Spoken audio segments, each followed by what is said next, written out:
सब प्राप्त हो, पर ऐसा नहीं है कि दुख ही दुख मिलेगा। शिव महापुराण की कथा कहती है,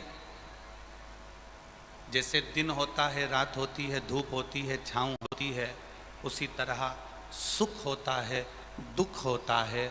और उस सुख और दुख में जिसने भगवान का गुणगान कर लिया, जिसने भगवान का भजन कर लिया, उसकी जिंदगी सार्थक हो जाती है और उसका जीवन आनंदित हो जाता है। हम अपने बच्चों को बुरी नजर से बचाने के लिए बहुत प्रयास करते हैं। बोलो री संभाजी नगर की जीजियों, सही है कि गलत है? अपने बच्चों को बचाने के लिए बुरी नजर से बहुत प्रयास करते हैं।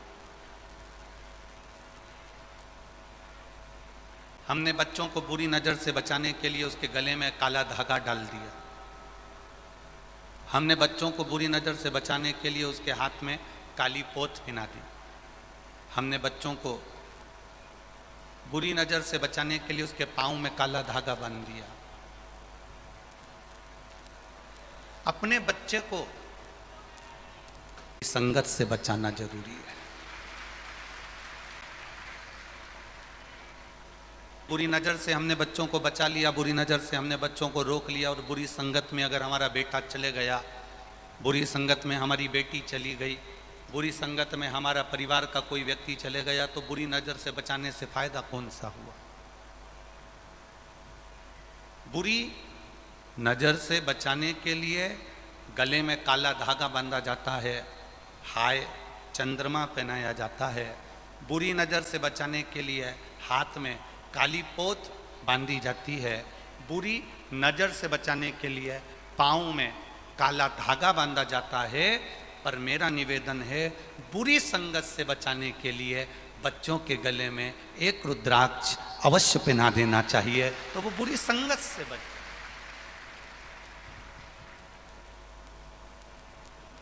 जैसे गले में एक काला धागा बांध देने से बच्चे को बुरी नजर नहीं लगती, उसी तरह गले में एक रुद्राक्ष, एक तुलसी का मन का, एक तुलसी की माला पहन लेने से बुरी संगत नहीं मिलती।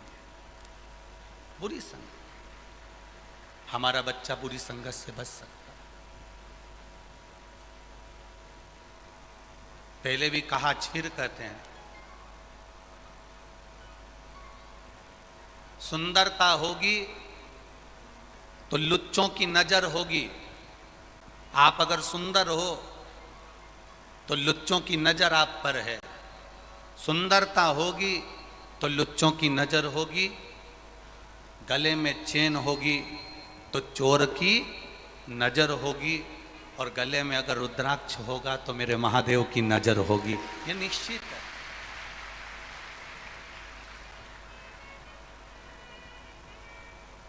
बहुत कम कीमत का, फ्री में कुबेरेश्वर धाम से रुद्राक्ष मिल जाता है, निःशुल्क, कोई कीमत नहीं है उस रुद्राक्ष की। आप कुबेरेश्वर धाम जाते हैं, रुद्राक्ष ले लेते हैं, वो निःशुल्क रुद्राक्ष कुबेरेश्वर धाम से मिलना प्रारंभ हुआ। आप लोग लेकर भी आए। पर एक निवेदन करूंगा, तुम्हारे सोने की चेन की कीमत होगी, तुम्हारे गले में पड़े हुए हार की कीमत होगी, तुम्हारे हाथ में पहनी हुई सोने की चूड़ी की कीमत होगी, हीरे की कीमत होगी, अंगूठी की कीमत होगी। रुद्राक्ष की कोई कीमत कुबेरेश्वर धाम पर नहीं लेते। पर तुम्हारे मृत्यु के समय पर, तुम्हारे दुख के समय पर, तुम्हारी तकलीफ के समय पर, तुम्हारे कष्ट के समय पर, तुम्हारे कर्ज के समय पर, तुम्हारे कहीं ना कहीं उलझन के समय पर उस रुद्राक्ष की कीमत तुम्हें समझ में आएगी कि भले निःशुल्क मिला पर उसकी कीमत क्या है, वो रुद्राक्ष की महत्वता क्या है, उस रुद्राक्ष का महत्व क्या है। हमने अपने जीवन की सार्थकता क्या बनाई है? हम अपने जीवन की सार्थकता क्या बना रहे हैं? जो माता पिता अपने बच्चों का हाथ पकड़कर महादेव के मंदिर तक लेकर जाते हैं, जो माता पिता अपने बच्चों का हाथ पकड़कर हाथ में जल का पात्र देकर महादेव को जल चढ़वाते हैं, जो माता पिता अपने बच्चों को सत्संग तक लेकर आते हैं, जो माता पिता अपने बच्चों को कथा तक लेकर आते हैं, जो माता पिता अपने बच्चों को तीर्थ तक लेकर जाते हैं, वही बच्चे जिनका तुमने बचपन में हाथ पकड़कर मंदिर तक लेकर गए हो, वही बच्चे बड़े होकर तुम्हारा हाथ पकड़कर तुम्हें तीर्थ करा देते हैं। उन बच्चों को संस्कार आप दीजिए, उन बच्चों को विद्वत्ता आप दीजिए, उन बच्चों को ज्ञान आप दीजिए। आप अगर छोटे छोटे बच्चों को मंदिर तक ले जा रहे हो, आप छोटे छोटे बच्चों को एक लोटा जल पकड़ा रहे हो, आप छोटे छोटे बच्चे के गले में रुद्राक्ष डाल रहे हो, आप छोटे छोटे बच्चे के गले में एक तुलसी का मन का एक माला डाल रहे हो, उस बच्चे को हाथ पकड़कर आप मंदिर तक लेकर गए हो, तो वो बच्चा आपके बुढ़ापे में आपका हाथ पकड़कर आपको तीर्थ तक लेकर जाएगा, कृष्णेश्वर महादेव तक लेकर जाएगा। और जिन माता पिता ने अपने बच्चों को हाथ नहीं पकड़ा, गोदी में नहीं लिया, लाड नहीं लड़ाया, स्नेह नहीं किया, कभी उन बच्चों को, छोटे छोटे बच्चों को आप होटल तक ले गए, छोटे छोटे बच्चों को आप चाउमीन खाने तक ले गए, छोटे छोटे बच्चे को पानी पतस्ता गोलगप्पा खाने के लिए ले गए, छोटे छोटे बच्चों को मेला घुमाने के लिए ले गए, छोटे छोटे बच्चों को गार्डन घुमाने के लिए ले गए, पर छोटे छोटे बच्चों को आप अगर मंदिर तक लेकर नहीं गए तो होटल का रास्ता तुमने दिखाया है, तो वो अपनी धर्म पत्नी को भी होटल का रास्ता दिखाएगा। गोलगप्पे का रास्ता तुमने दिखाया है, वो अपनी पत्नी को गोलगप्पे का रास्ता दिखाएगा। चाउमीन का रास्ता तुमने दिखाया है, वो अपनी पत्नी को चाउमीन का रास्ता दिखाएगा। अगर तुमने उसको बचपन से ही मंदिर का रास्ता दिखाया, तो वो भी अपनी अर्धांगिनी को और अपने बच्चों को मंदिर का रास्ता दिखाएगा। बच्चों को जीते जी कुछ ऐसा देकर चले जाओ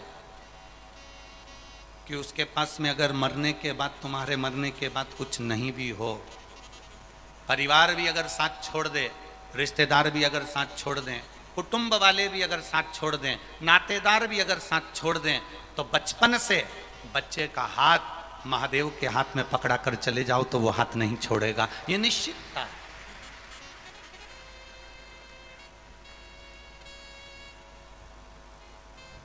संत एकनाथ जी के पिताजी,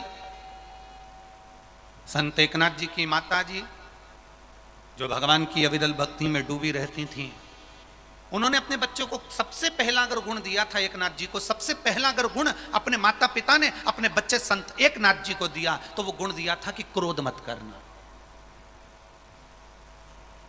गुस्सा नहीं आना चाहिए, क्रोध नहीं आना चाहिए। अब यहां इतने सारे बैठे हो रहे तुम, कल भी टेंट बढ़ाया था, रात भर टेंट बढ़ा है तुम्हारे चक्कर में, और आज फिर टेंट के बाहर लोग खड़े हुए हैं।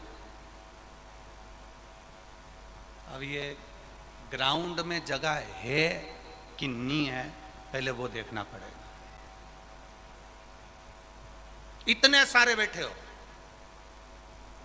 आप में से कितने लोग हैं जिनको क्रोध नहीं आता? झूठ मत बोलना, नहीं तो तुम हाथ तो तुरंत उठा दो। तो हम कोई से पूछ लें, तुम में से कितनी माताएं जो अपने पति को रोज प्रणाम करती है? अभी तुम में से पूछ लें कि तुम में से कितनी माताएं जो अपने पति को रोज प्रणाम करती है, हाथ उठाओ तो जरा। अरे एक हाथ तो उठा लो री। हाँ ठीक है, अब उठाया नहीं उठाया बराबर, पर दो चार ने उठाया और वापस गिरा लिया, हम समझ गए करवा चौथ पे पड़ती होगी। उतना तो हम समझते हैं कि कोई 30 त्योहार होगा, करवा चौथ होगा, अधिक अधिक होगा तो भले पढ़ लेती हो। आप में से कितनी माताएं जो अपने पति को प्रणाम करती है? बहुत कम। अच्छा जाने दो, आप में से कितनी माताएं जिनके पति तुम्हें प्रणाम कर लेते? कभी कभी वो भी प्रणाम कर लेता है, अरे तेरे हाथ जोड़ू चुप हो जा, तेरे पांव पड़ू तो चुप हो जा, क्यों मेरी मां से भिड़ती है, क्यों शब्द कहती है? क्यों ताना देती है, क्यों गाली देती है? मैं तेरे हाथ जोड़ रहा हूं, तेरे पांव पड़ रहा हूं।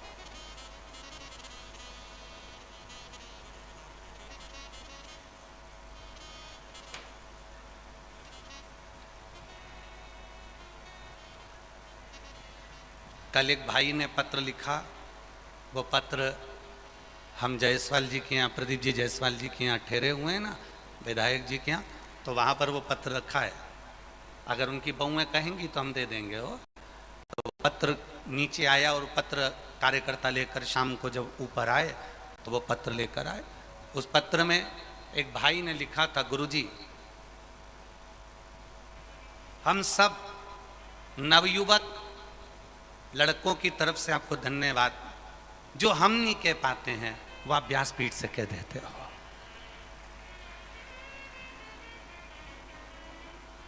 क्योंकि हमारी इतनी सामर्थ्यता नहीं है कि इन जगदम्बाओं से कुछ कहते हैं, हमारी सामर्थ्य।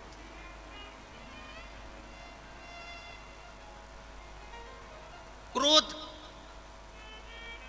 ऐसा कोई व्यक्ति नहीं जिसको नहीं आता। पर आज से नियम ले लो कि मैं गुस्सा करूंगी, क्रोध करूंगी तो 12 बजे से 4 बजे तक करूंगी। कितनी बजे तक? जम के बोलो जरा। चलो ठीक है, 12 से 4 की जगह तुम्हारा 1 घंटा और बढ़ा दे, 12 से 5 बजे तक गुस्सा करो। क्रोध समय होता है सुबह उठने के बाद, दोपहर के 11 बजे तक क्रोध अपना कार्य करता है। कितने बजे तक? सुबह आप उठे, बस आपने उठते से ही, सुबह होते से ही बच्चों पर, स्कूल जाने वाले बच्चों पर, टिफिन बनाते समय, सास बहू पर, बहू सास पर, भोजन बनाते समय, रसोई घर के अंदर, ये जो सुबह का समय होता है, सुबह से लेकर 11 बजे तक, 12 बजे तक क्रोध बढ़ता है। क्रोध का 2 समय है, एक सुबह उठते से ही दोपहर के 12 बजे तक, और एक शाम को 6 बजे से लेकर रात्रि को 9 बजे तक। यह क्रोध का समय है। इसलिए आपसे निवेदन है, शिव महापुराण में हम एक नियम बना लें कि हम गुस्सा करेंगे तो दोपहर में 12 बजे से, बोलो बोलो जम के बोलो, 5 बजे तक करेंगे। अगर कोई बात में गुस्सा सुबेरे आ भी गया तो लिख के रख लो कि मैं 12 बजे के बाद लड़ूंगी। तुम लिख के रखो कितनी बजे लड़ूंगी, बोलो बोलो जम के बोलो, 12 बजे के बाद। अगर सास ने कुछ कह दिया लिख के रख लो, इनको जवाब कब दूंगी, जम के बोलो जरा, 12 बजे के बाद। बहू ने कुछ कह दिया तो सास भी लिख के रख ले, जवाब कब दूंगी, अरे जम के बोलो जरा, 12 बजे के बाद। कितने घंटे दिए तुमको लड़ने के लिए, झगड़ने के लिए, क्रोध करने के लिए? कितने घंटे दिए? 5 घंटे दे दिए। 12 बजे से 5 बजे तक मैं गुस्सा करूंगी, क्रोध करूंगी, सुबेरे क्रोध नहीं करूंगी। चाहे मुझे कितना भी कोई गुस्सा दिलाए, सास कुछ भी बोले, बहू कुछ भी बोले, देवर जेठ जेठानी कुछ भी बोले, रिश्तेदार कुछ भी बोले, पर मैं क्रोध सुबह से लेकर 12 बजे तक नहीं करूंगी, और शाम को 6 बजे से लेकर, बोलो बोलो जम के, 9 बजे तक नहीं करूंगी। गुस्सा अगर आ भी जाए, क्रोध अगर आ भी जाए, तो दोपहर का जो समय है उस समय करूंगी। अब कई माताएं कहती हैं, गुरुजी आप कहते हो 12 बजे से 5 बजे तक क्रोध कर लो, पर दिक्कत तो ये है कि ये भी ऑफिस चले जाते हैं, दुकान चले जाते हैं, सास कमरे में टीवी खोल के शिव महापुराण की कथा सुनने लगती है, बच्चे घर में आ जाते हैं, मैं उनकी देख में रेख में लग जाती हूँ, तो फिर झगड़ा कब करूं, फिर गुस्सा कब करूं, कब करूं? एक क्रोध का समय है।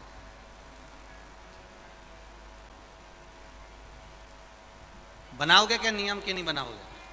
बोलो बोलो जम के बोलो जरा, कितने लोग नियम बनाएंगे? जरा हाथ उठाओ तो जरा, कि सवेरे के समय में क्रोध नहीं करूंगी, शाम के समय रात्रि को क्रोध नहीं करूंगी, करूंगी क्रोध तो दिन में करूंगी। दिन में जब सब चले जाएंगे, आपको अगर क्रोध आएगा भी, आप उस गुस्से को पीना सीख जाओगे। जिसने अपने क्रोध को पीना सीख लिया वो शंकर नीलकंठधारी बन गया, वो शिव बन गया।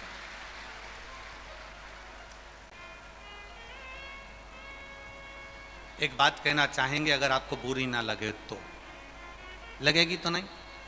पक्का बोलो री जीजियो, इधर वाली पूरी तो नहीं लगेगी? और इधर वाली कह दें। आज सबसे ज्यादा परिवारों में किसी बात पर अगर झगड़ा हो रहा है तो वो केवल उसके अहम के कारण हो रहा है। सास अपना अहम रख रही है, अहंकार रख रही है, बहू अपना अहंकार रख रही है। हम तो यहाँ छत्रपति संभाजी नगर में एक बार पहले मारवाड़ी समाज का कार्यक्रम था, महिला मंडल का, उसमें आगमन हुआ था और हमारे एक परम प्रिय शिष्य यहाँ रहते हैं, सोपान दत्तात्रेय जी नारखेड़े, उनके यहाँ पहले भी बारंबार आगमन हुआ।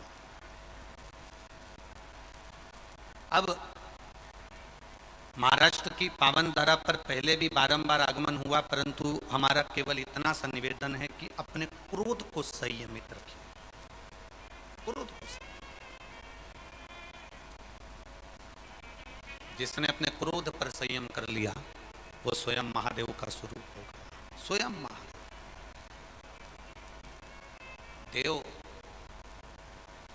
अपने बच्चों को प्रॉपर्टी दो मना नहीं, अपने बच्चों को गाड़ी दो मना नहीं, अपने बच्चों को लैपटॉप दिलाओ मना नहीं है, अपने बच्चों को अच्छा मोबाइल दिलाओ मना नहीं है, अपने बच्चों को अच्छे कपड़े दिलाओ मना नहीं है। पर निवेदन है, अपने बच्चों को तुमने लैपटॉप दिलाया, मोबाइल दिलाया, गाड़ी दिलाई, बंगला दिलाया, प्रॉपर्टी दी, ये सब बच्चे के काम के कब हैं? जब आपका बच्चा संस्कारित हो। अगर बच्चा संस्कारवान नहीं है तो कितनी भी गाड़ी दे देना, वो जुए में हार कर आ जाएगा या डब्बे में गोल कर आएगा या कहीं मदिरा के नशे में बेचकर फेंक कर आ जाएगा। आपके बच्चों को अगर आपने संस्कार दिया है, आपके बच्चों को आपने मंदिर तक ले जाकर छोड़ा है, आपके बच्चों को आप हाथ पकड़कर भगवान शिव की कथा तक लेकर आ रहे हो, आपके बच्चों को टीवी खोलकर आस्था चैनल पर, फेसबुक, यूट्यूब पर अगर एक छोटा सा क्लिप भी अपने बच्चों को शिव महापुराण का दे रहे हो तो ये निश्चित है तुम्हारा बच्चा तुम्हारा हाथ पकड़कर कभी तुम्हें वृद्धाश्रम में छोड़कर नहीं आएगा, वो तुम्हें तीर्थ तक लेकर जाएगा। तीर्थ तक तुम्हारा बच्चा तुम्हें वो परमात्मा के द्वार तक लेकर जाएगा, भगवान की अविरल भक्ति तक लेकर जाएगा। करो भक्ति उससे। शिव कथा कर रहे,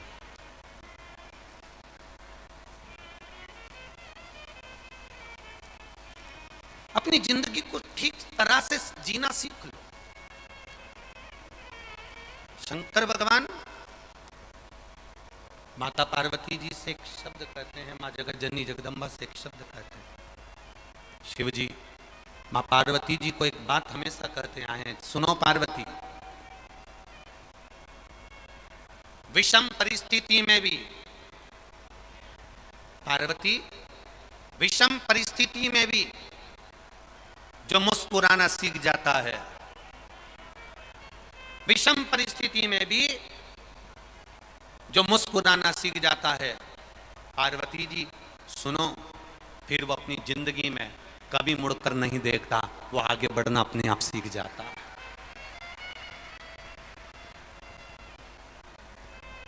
विषम परिस्थिति में कार्यकर्ता ध्यान देंगे, कोई पानी की बोतल वगैरह अभी ना बांटे। आप लोग सब लोग पानी लाए हो ना साथ में? बोलो, जम के बोलो, लाए हो ना? बस तो फिर कथा सुनने आए हो ना? बहुत दूर दूर से आए हो, दिन भर धूप में तप रहे हो, टेंट के नीचे बैठे हो। 3 घंटे की कथा में आधा घंटा हमने सावन महाराज को, आशीष भैया नहीं आए हैं थोड़ा कारणवश, तो सावन भैया मंच का संचालन कर रहा है। आपको समय मिला है उसका स्मरण करिए, जितने मौन रहकर कथा का आनंद लोगे, झोली भर कर लेकर जाना तो जिंदगी सवर जाएगी आपकी, आपको फिर कहीं जाने की जरूरत नहीं पड़ेगी। बहुत शांति के साथ, बहुत आनंद के साथ कथा सुनो, अपनी जिंदगी को सार्थक बनाओ।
देव बच्चों को प्रॉपर्टी दे दो, धन दे दो, दौलत दे दो, सत्ता दे दो, वैभव दे दो, पर बच्चों को संस्कार जरूर देना। 20 वर्ष तक माता पिता बेटे को पढ़ाते हैं, बच्चे को पढ़ाते हैं और राम बनाने की चेष्टा करते हैं कि मेरा बच्चा राम बन जाएगा। 20 वर्ष तक माता पिता बच्चे को पढ़ाते हैं और राम बनाने का प्रयास करते हैं, और 20 दिन की कुसंगति, केवल 20 दिन की गलत संगति बेटे को किसी की मिल जाती है और बच्चा राम बनने की जगह रावण बन जाता है। मात्र 20 दिन की कुसंगति बेटे को रावण बना देती है। आप दो, सब कुछ दो। मेरा एक निवेदन छत्रपति संभाजी नगर की इस पावन धरा से, जायसवाल परिवार की इस पावन पुण्यमय शिव महापुराण कथा से, सत्यम शिवम सुंदरम, इस कथा के माध्यम से इतना जरूर कहना चाहूंगा, घर में जितने सदस्य रहते हैं, घर में जितने परिवार वाले रहते हैं, उनके आपस में प्रेम की जिंदगी जीना चालू करो। आजकल प्रेम की जिंदगी खत्म हो गई और थप्पड़ की जिंदगी चालू हो गई। काई की जिंदगी चालू हुई है? थप्पड़ की। एक पति पत्नी में झगड़ा हो गया, बड़ा भयंकर झगड़ा, और पति पत्नी में झगड़ा हुआ और झगड़ा होते सही पति ने एक थप्पड़ रखकर पत्नी को मार दिया। पत्नी रोने लगी, पति को बाद में पछतावा हुआ, और पति को जब बाद में पछतावा हुआ तो पति ने पछतावे में आकर अपनी पत्नी से कहा, देख, जिसका प्रेम ज्यादा होता है ना, थप्पड़ उसी को मारा जाता है। अपन दोनों में बहुत प्रेम है ना, और मैं तुझसे बहुत ज्यादा प्रेम करता हूं, इसलिए मैं तुझे थप्पड़ मार दिया हूं, बुरा मत मानना। बस पत्नी ने सुना। अब इसका प्रेम कम था, जब तुमने अपना प्रेम दिखा दिया तो फिर इसने भी एक जो धर के दिया। पति बोला, तूने मुझे मारा? पत्नी कहती है, तुमसे बहुत प्रेम करती हूं, तुम ही बोले हो जिससे ज्यादा प्रेम होता है उसी को थप्पड़ मारा जाता है। तो पत्नी कहती है, जितना मैं करती हूं उतना तो तुम कभी नहीं करे होगे। पति ने बोला, वो तो लग रहा है, दिख रहा। थप्पड़ का प्रेम नहीं होना चाहिए, ये प्रेम किसी काम का नहीं। बच्चों को मार कर अगर सीधा करा जाए तो वो प्रेम किसी काम का नहीं। बच्चों को पीट कर अगर सही करा जाए तो वो सही करना किसी काम का नहीं। पत्नी को गाली देकर अगर सीधा करा जा रहा है तो वो किसी काम का नहीं है। पति को अपशब्द कहकर सीधा करा जा रहा है तो वो किसी काम का नहीं है। सास बहू को अपशब्द और ताने देकर, गालियां देकर अगर सीधा कर रही है तो वो किसी काम का नहीं है। बहू सास को अपशब्द कहकर अगर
कपड़ा बुना करते थे। बचपन में दासी मैया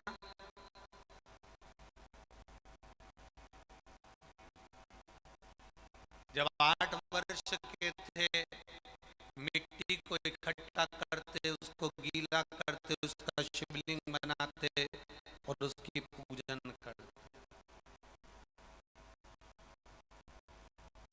समय निकलता गया, दासी मैया बड़े हो गए और बड़े होने के बाद दासी मैया की शादी हो गई, कपड़े बुन रहे हैं। कल आपको कथा में कहा था भगवान शंकर परीक्षा बहुत लेते, मेरा उघड़दानी बहुत परीक्षा लेते। शिव परीक्षा भी बहुत लेते हैं और शंकर भगवान देते भी बहुत हैं, दोनों चीजें।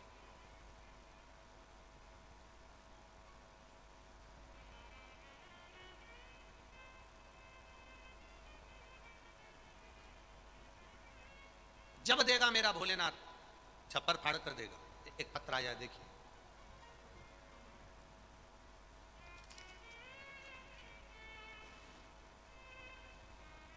मैं अंजना नीरज शर्मा, बड़ी सड़क, जालना की निवासी हूं।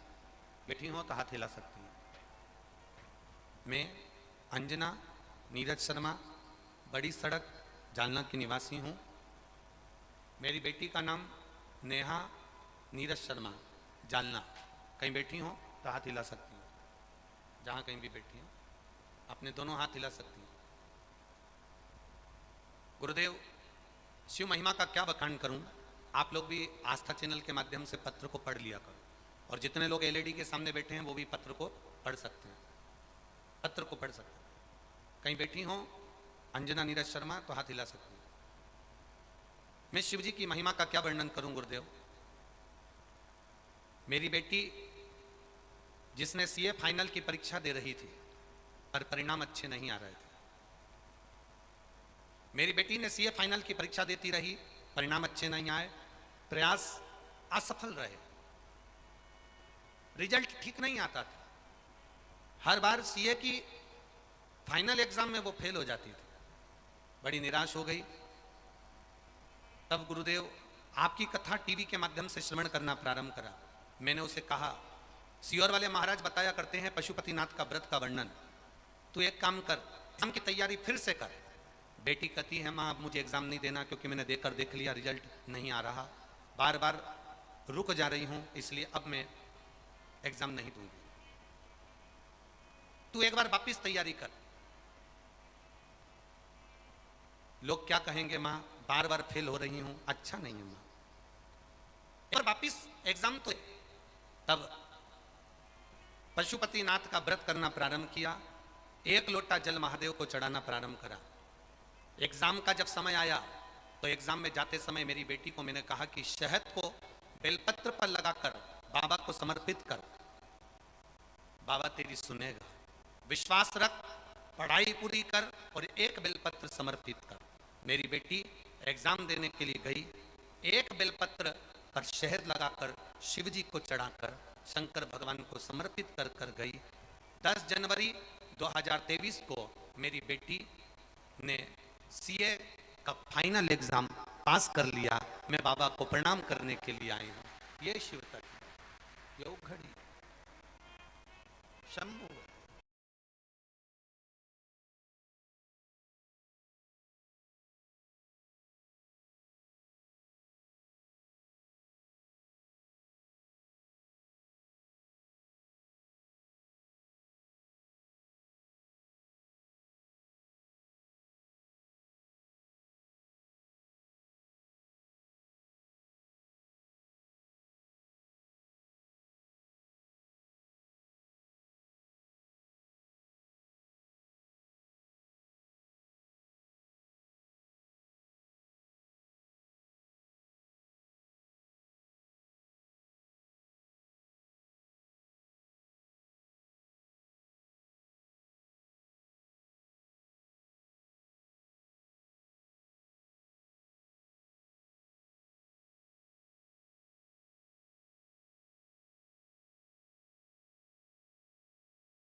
तेरी कृपा बिना ना हिले एक भी लेते हैं श्वास तेरी। आनंद है, ये परमात्मा का एक भाव है, ये परमात्मा का एक स्वरूप है। केवल शिव महापुराण की कथा कथा नहीं है। यहाँ जितने लोग कथा सुनने आते हैं, जितने लोग टीवी पर सामने बैठकर कथा सुनते हैं, जितने लोग मोबाइल पर कथा सुनते हैं, ये केवल कथा नहीं सुनते, बाबा से अपने दिल की बात कहते हैं। बाबा उनकी झोली खुशियों से भर भी देता है, भरता है। विनय कर रहे हो, निवेदन कर रहे हो, भगवान से विनती कर रहे हो, कर हृदय से, आप दिल से उससे कहो, वो दिल से सुनता है। पहले एक बार कहा है आपको, एक बार आवाज लगाना, ए कमल, कमला, कमला, कमला। एक बार, दो बार, तीन बार आवाज लगोगे, जितनी कमला बैठेगी वो पलट कर तुमको देखेगी जरूर। बोलो देखेगी ना, उसको लगेगा मुझे बुला। आप रोज रोज श्री शिवाय नमस्तुभ्यम कहोगे, आप रोज रोज उसको पुकारोगे, रोज रोज उससे विनती करोगे, रोज रोज उससे निवेदन करोगे, आप रोज रोज उससे प्रार्थना करोगे, पुकारोगे उसको दिल से।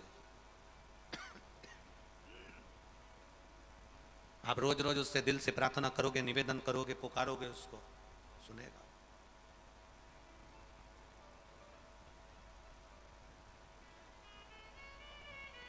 स्नेहवश सारे देवी देवताओं को बहुत सारी सामग्री लगती होगी, देते होगे, पर मेरे महादेव को तुमसे कुछ नहीं चाहिए। मेरे महादेव को तो केवल आप एक लोटा जल चढ़ा दो तो ठीक है, मंदिर के अंदर चले जाओ तो ठीक है, ना जा पाओ शिखर का दर्शन कर लो तो ठीक है, इतना नहीं बने तो मंदिर के सामने से बस केवल मुस्कुरा कर निकल जाओ तो ही बाबा कल्याण कर देता है। ये शिव, ये उघड़ी, ये शंकर, ये त्रिकालदर्शी, ये कैलाशी, ये अविनाशी का मूल तत्व है। ये भगवान शिव की अविरल भक्ति। आप कहो उससे, निवेदन करो उससे।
हमें कोई चमत्कार करना नहीं आता, और ना हम कोई तंत्र विद्या या मंत्र विद्या जानते हैं, ना हमारे पास में बेल है, ना हमारे पास में भभूति है।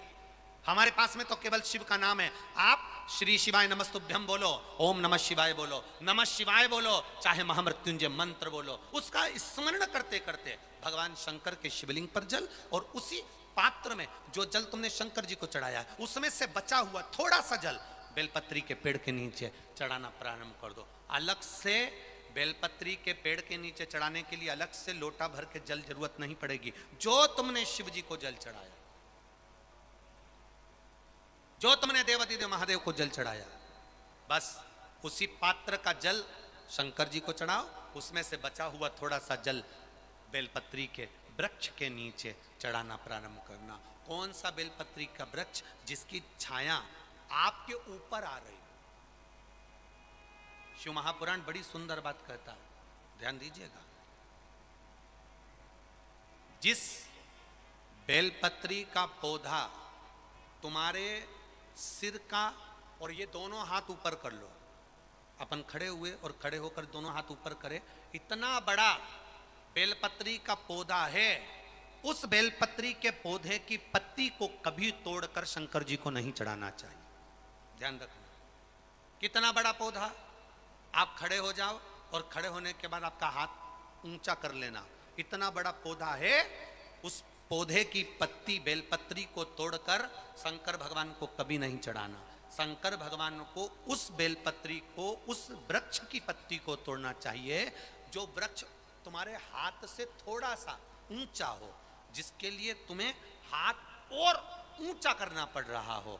जैसे एक बच्चा अपनी माँ की गोद में बैठने के लिए दोनों हाथों से उचकता है, आवाज लगाता है, उचकता है, आवाज लगाता है, हाथ ऊपर करता है, तो माँ उस बच्चे को गोदी में ले लेती है। उसी तरह उस बेलपत्री के वृक्ष की पत्ती तोड़ना चाहिए जिसने थोड़ी उन्नति कर ली हो, जो थोड़ा ऊंचा हो गया हो। तुम उसको पाने का प्रयास करो तो भगवान भी तुम्हें अपनी गोदी में ले ले। ऐसे वृक्ष की पत्ती तोड़। अब तुम छोटा सा पौधा, बिल्कुल जरा सा पौधा, उसी की पत्ती तोड़कर महादेव को चढ़ाओगे, ये श्रेष्ठता नहीं है।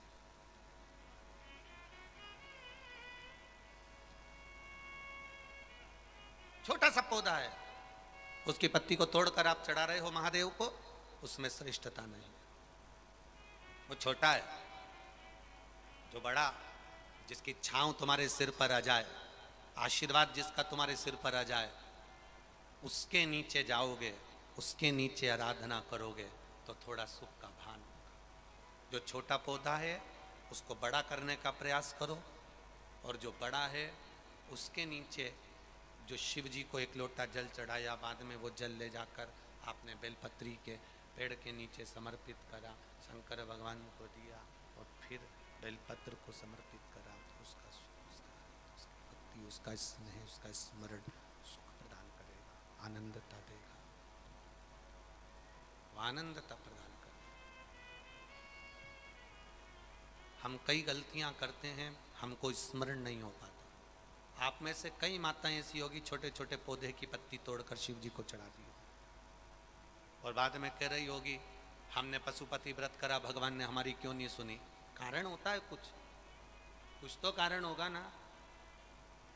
पेट दुख रहा है तो ऐसे ही दुख रहा है। चाउमीन खाई होगी ना, गोलगप्पा खाया होगा, पानी पूरी खाई होगी, शादी में जाके ज्यादा दही बड़ा खा गई होगी, पूरन पोली ज्यादा खा गई होगी। पूरन पोली बोलते हैं कि पूरन पूड़ी, हाँ जो भी बोले तुम समझ जाना, बस हो होता ना, बहुत खा गई होगी। अब पेट दुख रहा है, कुछ तो खाया होगा ना।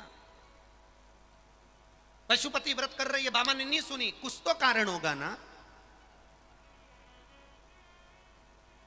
आंखों में से पानी गिर रहा है, डॉक्टर पूछ रहा है कितनी देर मोबाइल चलाती हो? मैं तो बस थोड़ी सी देर चलाती हूं। अब उसकी सास से पूछा जाए तुम्हारी बहू कितनी देर मोबाइल चलाती? सुबह से। सही तो वो बताती है ना, उससे पूछो। पलंग पर पड़े हो, मोबाइल चला रहे हो, आंख मिच मिच कर रही है, लाइट कमरे की बंद है, अकेले पड़े, व्हाट्सअप चला रहे, फेसबुक चला रहे, यूट्यूब चला रहे, देख रहे, आंख में से आंसू बह रहे। डॉक्टर पूछ रहा है कितनी देर लैपटॉप पर काम करती हो, कितनी देर मोबाइल चलाती हो। आंख अपने आप कभी नहीं दुखती, जरूर इन आंखों पर ज़्यादा प्रेशर पड़ रहा होगा, इसलिए आंखें दुख रही है। ज़्यादा खाना अलग बात है, पर खाना खाने के बाद पचा लेना अलग बात है। खाने को तो तुम कुछ भी खा जाओ, जब लोगों के प्राण खा जाते हो तो फिर वो कहते हैं ना, 50 लाख की गाड़ी में, यहाँ जितने लोग बैठे हैं सबके पास में मोटरसाइकिल है, बोलो है कि नहीं? बोलो बोलो, बाइक है, गाड़ी है, टू व्हीलर, किसी किसी के पास फोर व्हीलर भी होगी। 10 लाख की गाड़ी, 5 लाख की गाड़ी, 50,000 की गाड़ी, 25,000 की गाड़ी, 1 लाख की गाड़ी, 7 लाख की गाड़ी, 1 करोड़ की गाड़ी, 80 लाख की गाड़ी। आप में से कितने लोग हैं जो 50,000 की मोटरसाइकिल में पेट्रोल डीजल की जगह गटर का पानी डाल के चलाते हैं? बोलो जम के, कितने लोग हैं जो अपनी मोटरसाइकिल में, अपनी बाइक में, अपनी स्कूटी में, अपनी फोर व्हीलर में, अपनी टू व्हीलर में गटर का पानी डालकर चलाते हैं? अरे बोलो जम के, है कोई? छत्रपति संभाजी नगर में जो मोटरसाइकिल में, बाइक में, स्कूटी में, बुलेट में, 50 लाख की गाड़ी में, 25 लाख की गाड़ी में, 1 करोड़ की गाड़ी में गटर का पानी डालकर, कचरा डालकर चला रहे हो? कोई 50 लाख की गाड़ी में, 50,000 की गाड़ी में कोई गटर का पानी डालकर नहीं चलाता, तो ये करोड़ों की गाड़ी में फिर वो मदिरा की दुकान से गटर का पानी डाल डाल के क्यों चला रहे हो? वो भी तो गटर का पानी है और ये भी तो करोड़ों की गाड़ी है। एक किडनी खराब होती है, जरा पता करिए, 50-50 लाख की, 25-25 लाख की है। एक किडनी खराब होती है, 10-10, 20-20 लाख लग जाते हैं। एक लीवर खराब होता है, 10-20 लाख लग जाते हैं। कैंसर जैसी बीमारी हो जाती है, पूरा घर बिक जाता है। करोड़ों की गाड़ी को गटर का पानी डाल डाल कर चला रहे हो रे, तो ये गाड़ी कब तक चलेगी रे? जरा विचार करना। इसको कचरा डालकर मत चलाओ, गटर का पानी डालकर मत चलाओ, ये गाड़ी खराब हो जाएगी। किसी काम की नहीं, किस काम की फिर ये गाड़ी?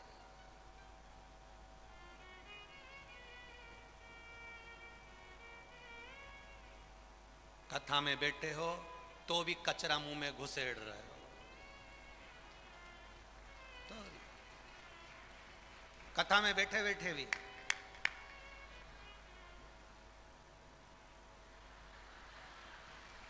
बैठे और यहां भरा पड़ा।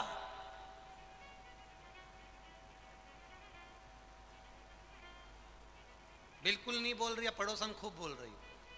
पत्नी इतना बोलती है, पति एक शब्द नहीं बोलता। उसको मालूम है 60 रुपए का पाउच मुंह में है। क्या मतलब? कचरा भरा है मुंह के अंदर, गटर का पानी भरा है अंदर, और कह रहे हो गाड़ी खराब हो गई। पेट बहुत दुख रहा है। शादी में गई थी, जो मिला सब निपटा गई। 3 दिन से बेचैन है, क्योंकि पेट में 1 मिनट की चैन नहीं है। डॉक्टर को दिखाने गई तो पहला प्रश्न सबसे पहला डॉक्टर से कहती है, ये सब तो ठीक है, दवाई 2 टाइम ले लूंगी, ग्लूकोज पी लूंगी, पर खाऊं क्या?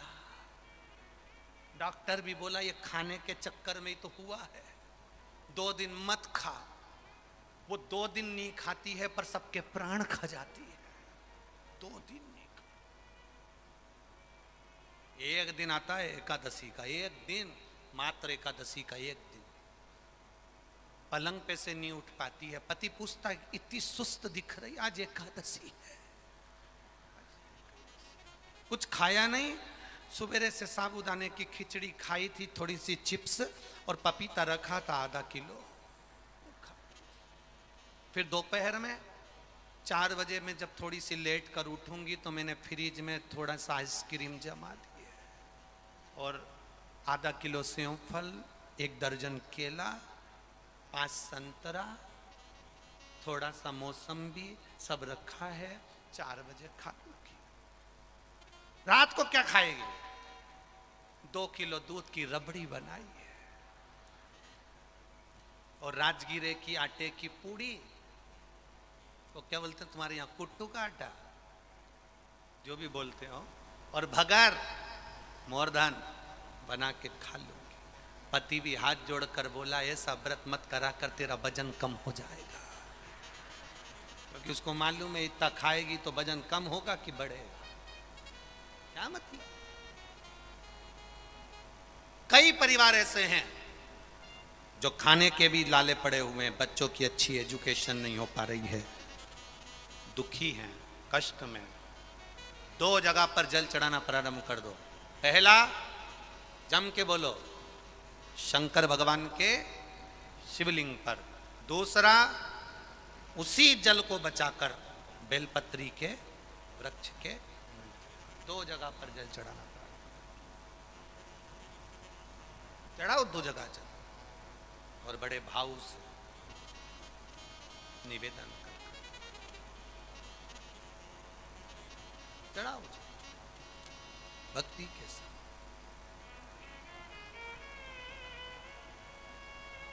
दासी मैया की पत्नी बोलती हैं कि भोजन नहीं है घर में, 15 दिन हो गए, मैं अच्छा कपड़ा बना रहा हूं, अच्छे कपड़े का निर्माण कर रहा हूं, जब ये अच्छा कपड़ा बन जाएगा, बाजार में बिकेगा तो कीमत मिलेगी, तब पैसा आएगा, तब अपन भोजन करेंगे, अन्न पाएंगे। दासी मैया कपड़ा बनाकर बेचने के लिए निकले।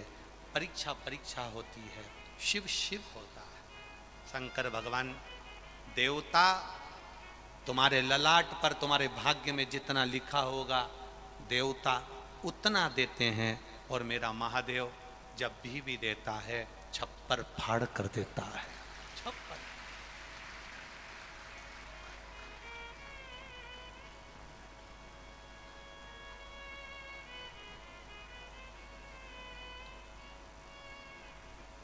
मेरे नाथ दया करना,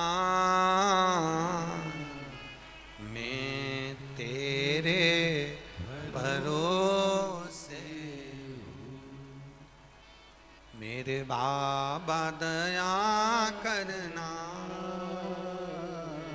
मैं तेरे भरोसे हूँ, ना घर के भरोसे हूँ।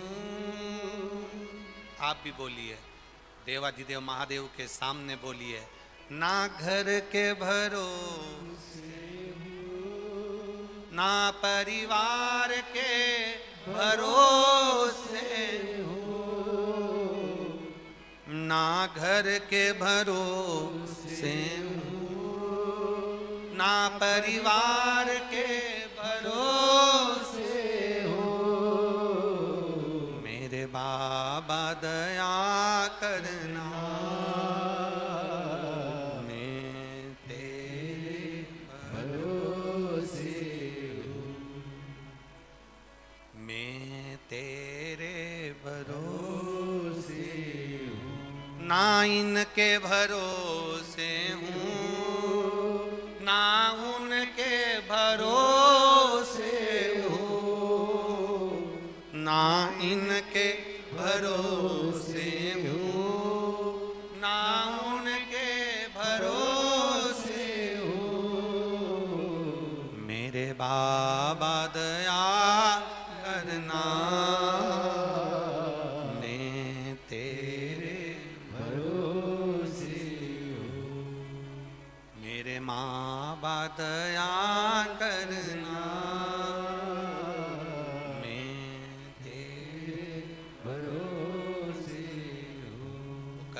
दुनिया वाले जलते हैं, हम तो बाबा के भरोसे चलते हैं, हम तो बाबा के भरोसे चलते हैं, भोले बाबा के भरोसे चलते हैं, भोले बाबा के भरोसे चलते हैं। ये दुनिया वाले जलते हैं, ये दुनिया वाले जलते हैं, ये दुनिया वाले जलते हैं, ये दुनिया वाले जलते हैं। हम तो बाबा के भरोसे चलते हैं, हम तो बाबा के भरोसे चलते हैं, भोले बाबा के भरोसे चलते हैं, भोले बाबा के भरोसे चलते हैं। जय हो।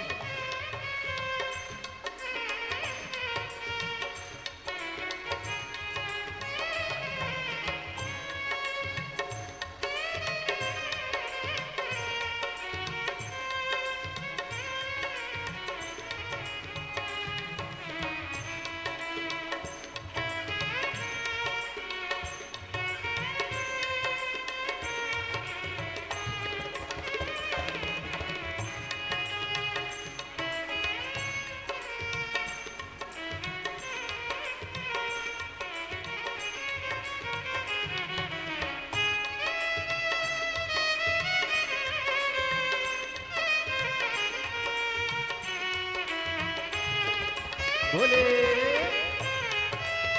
राधे।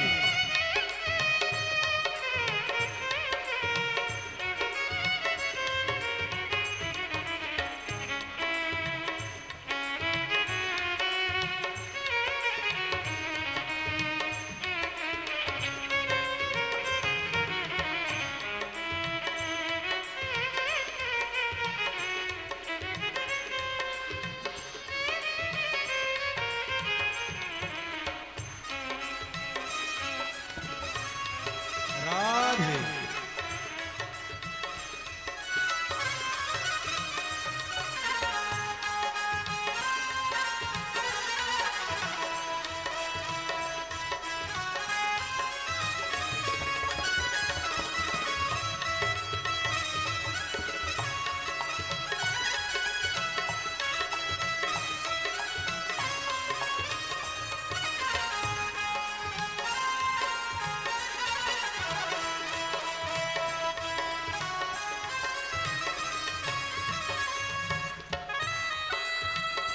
राधे।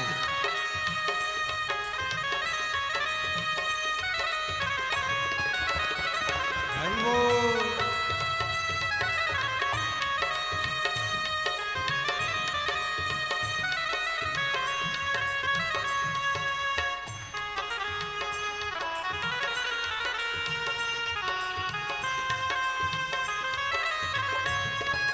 शंभू। हरि बोल। राधे।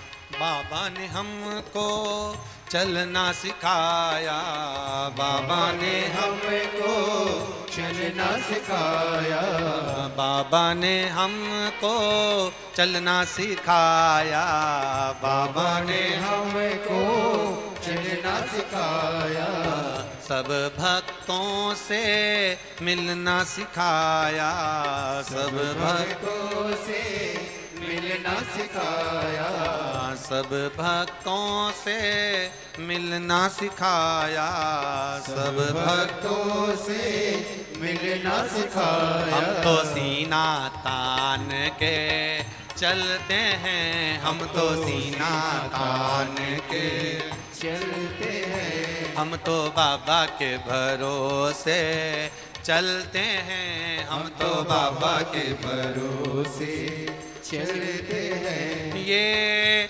दुनिया वाले जलते हैं, ये दुनिया वाले जलते हैं। ये दुनिया वाले जलते हैं, ये दुनिया वाले जलते हैं। हम तो बाबा के भरोसे चलते हैं, हम तो बाबा के भरोसे चलते हैं। हम तो बाबा के भरोसे चलते हैं, हम तो बाबा के भरोसे चलते हैं। ये दुनिया वाले जलते हैं, ये दुनिया वाले जलते हैं। ये दुनिया वाले जलते हैं, ये दुनिया वाले जलते हैं। हम तो बाबा के भरोसे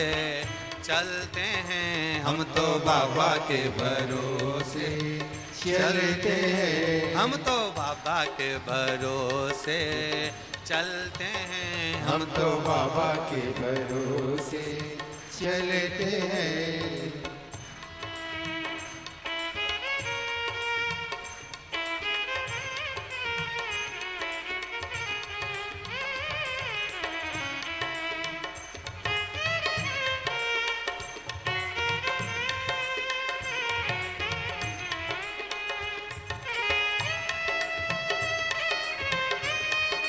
जय हो भोले।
हरि बोल।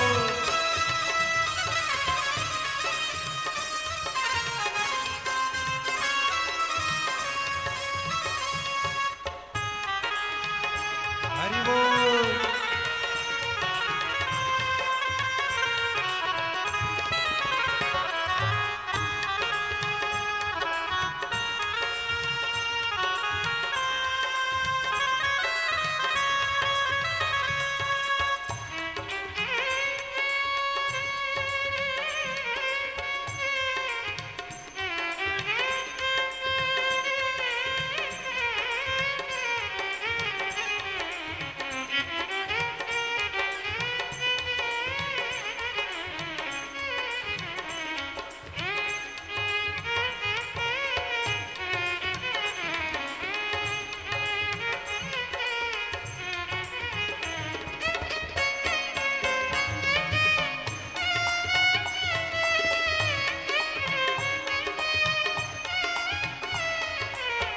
बाबा हमारा साथी कहाए, बाबा हमारा साथी कहाए, बाबा हमारा साथी कहाए, बाबा हमारा साथी कहाए।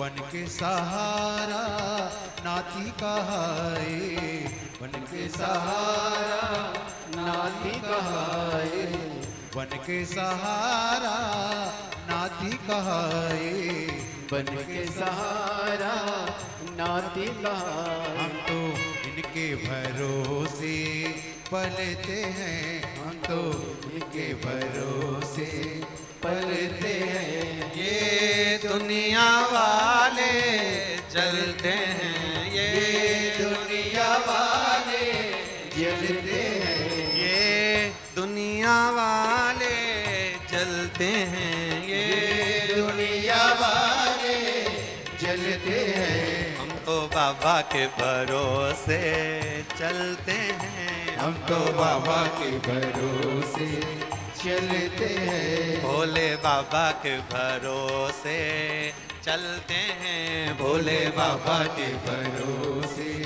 चलते हैं। ये दुनिया वाले जलते हैं। ये दुनिया वाले जलते हैं। ये दुनिया वाले जलते हैं। ये दुनिया वाले जलते हैं। हम तो बाबा के भरोसे चलते हैं। हम तो बाबा के भरोसे चलते हैं। भोले बाबा के भरोसे चलते हैं। भोले बाबा के भरोसे चलते हैं।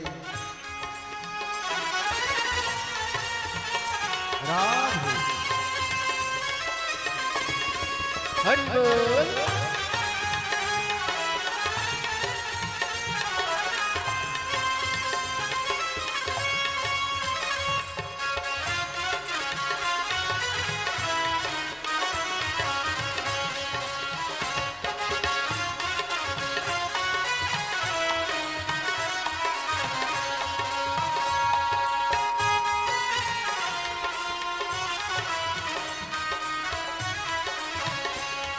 राधे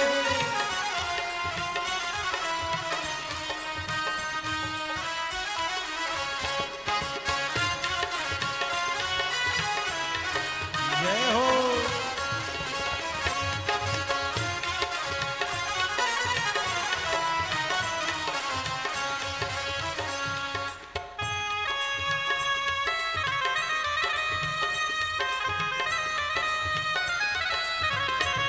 हरि बोल।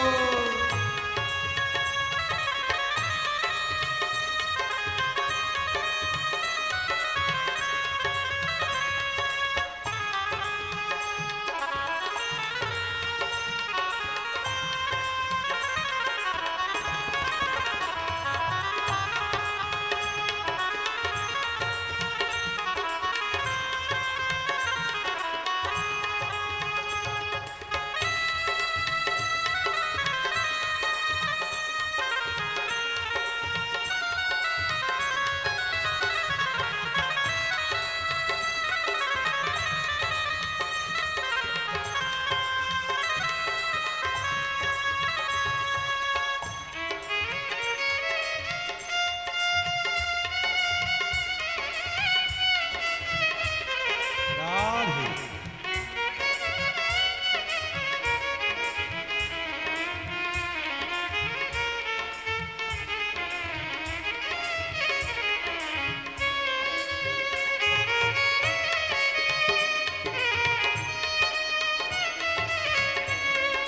बोले।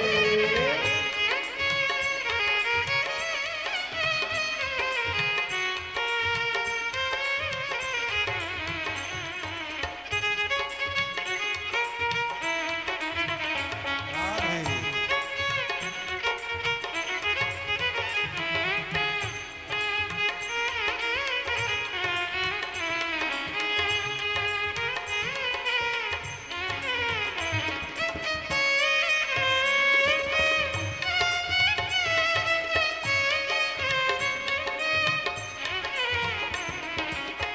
दुनिया वाले क्या पहचाने। दुनिया वाले क्या पहचाने। दुनिया वाले क्या पहचाने। दुनिया वाले क्या पहचाने। भोले हमारे दिल की जाने। भोले हमारे दिल की जाने। वो दिल के जाने। वो दिल के जाने। दिल के जाने। वो दिल के जाने। दुनिया वाले क्या पहचाने। दुनिया वाले क्या पहचाने। भोले हमारे दिल की जाने। भोले हमारे दिल की जाने। नाम से संकट टलते हैं, इनके नाम से संकट टलते हैं।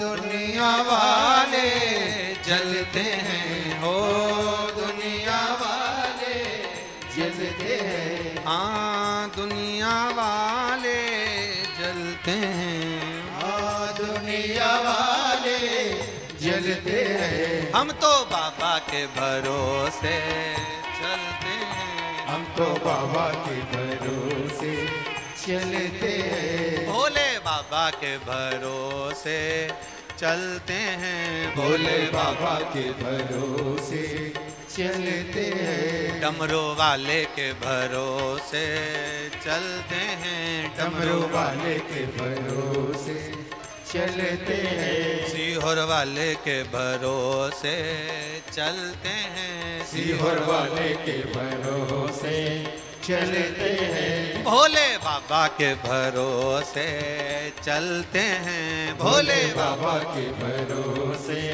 चलते हैं। ये दुनिया वाले जलते हैं, ये दुनिया वाले चलते हैं, ये दुनिया वाले जलते हैं, ये दुनिया वाले जलते हैं। भोले बाबा के भरोसे चलते हैं, हम तो बाबा के भरोसे चलते हैं, हम तो बाबा के भरोसे चलते हैं, हम तो बाबा के भरोसे चलते हैं, हम तो बाबा के भरोसे चलते हैं, हम तो बाबा के भरोसे चलते हैं। हार हार महादेव है।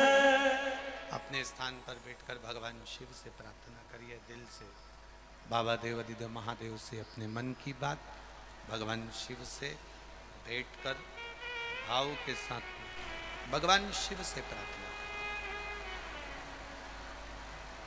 जहाँ जगह मिल जाए वहाँ बैठकर भगवान शिव से प्रार्थना करिए, हृदय से भाव से, जहाँ जगह मिले वहाँ बैठकर जब हम बोलें हमारे साथ आप भी बोलिएगा, प्रार्थना साथ करेंगे तो बाबा जब लाखों लोग लाखों भक्त एक साथ श्री शिवाय नमस्तुभ्यम बोलेंगे तो ये निश्चित है आपकी झोली बाबा खुशियों से जरूर भरेगा। भाव से दिल से कहिए, श्री शिवाय नमस्तुभ्यम, श्री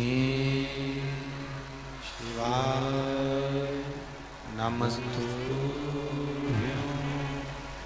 श्री शिवाय नमस्तुभ्यम, श्री शिवाय नमस्तुभ्यम, श्री शिवाय नमस्तुभ्यम। भोला सब दुख काटो हमारा, ओ भोला सब दुख काटो हमारा। शिव शंकर जपो तेरी माला, भोले बाबा जपो तेरी माला, भोला सब दुख काटो हमारा, ओ भोला सब दुख काटो हमारा। वेश है मंगलकारी, वेश है मंगलकारी, शमशान वासी हमारा, शमशान वासी हमारा,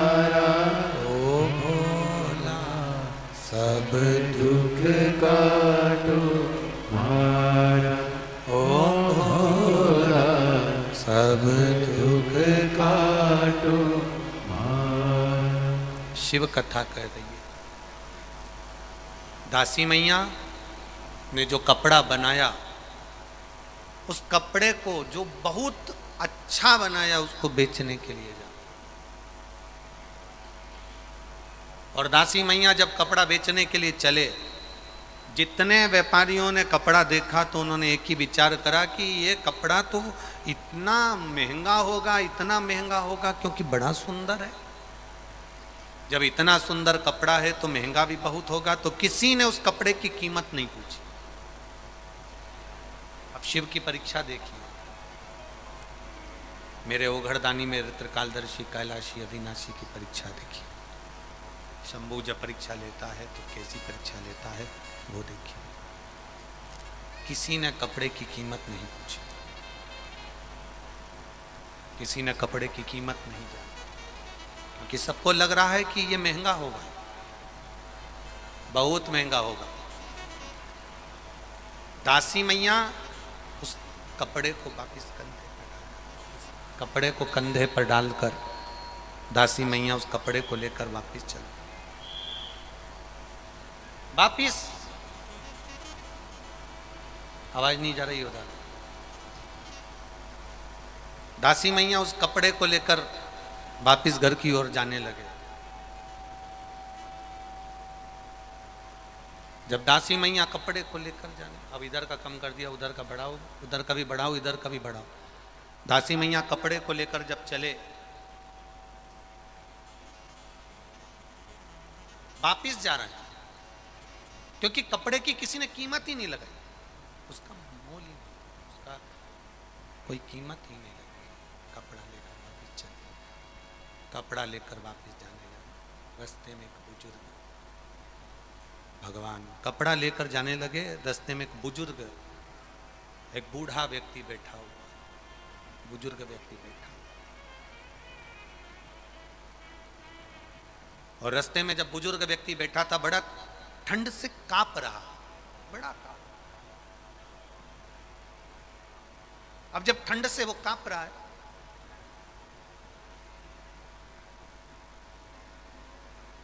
और बहुत ठंड उसके शरीर में लग रही है, तो उसने दासी मैया को रोका। ए बाबा रुको जरा, बाबा रुकिए जरा, हमारे शरीर में बहुत ताप पड़ रहा है, आप हमें ओढ़ने के लिए आपका कपड़ा दे दीजिए। इतना महंगा कपड़ा, इतना महंगा वस्त्र, जिसकी कीमत पूरे नगर के किसी व्यापारी ने नहीं लगाई, दासी मैया ने वो कपड़ा उस बुजुर्ग व्यक्ति को दे दिया। बुजुर्ग ने इतना सुंदर कपड़ा देखा, बीच में से फाड़ा, सिर को बांधा, फिर फाड़ा, पाँव को बांधा, फिर फाड़ा, हाथ को बांधा, फिर फाड़ा, कमर को बांधा। दासी मैया देखते रहे। बूढ़े व्यक्ति ने कहा, आपने मुझे कपड़ा दिया है, आपने इतना कीमती कपड़ा दिया, मैंने इसको फाड़ फाड़ कर शरीर पर बांध लिया, आपको बुरा तो नहीं लगा? दासी मैया ने कहा, बुरा लगने की कोई बात नहीं है, हमने तो आपको दे दिया।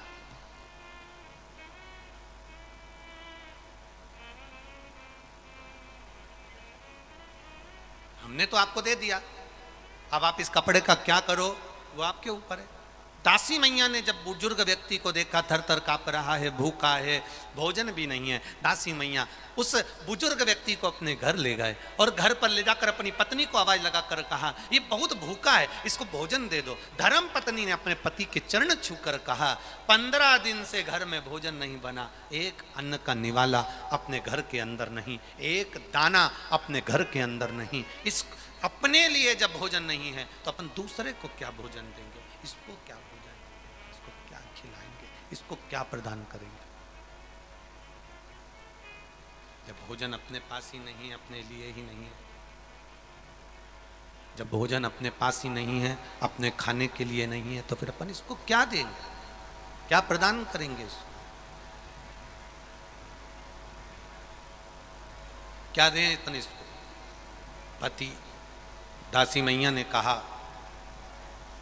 कोई भाजी तोड़ कर लिया, वो ले जाकर उकाल कर दे दो। पत्नी भाजी क्या तोड़ कर ले जाती है?